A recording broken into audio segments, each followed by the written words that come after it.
Hello friends, ये Honda Mobilio गाड़ी है। इसका जो है फॉग लैम्प का फ्यूज़ का लोकेशन आज मैं आपको बताने जा रहा हूँ। जैसे कि आप देख सकते हैं यहाँ पे अपना ये फॉग लैम्प चालू है यहाँ पे।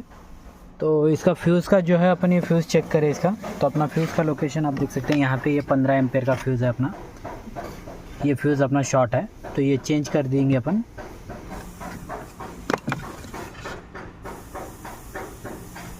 तो फ्रेंड्स आप देख सकते हैं ये अपना फ्यूज़ शॉर्ट है ये।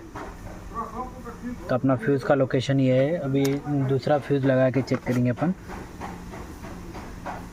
अभी अपने पास ये दूसरा 15 एम्पेयर का फ्यूज़ है, तभी ये लगा के देखेंगे अपन।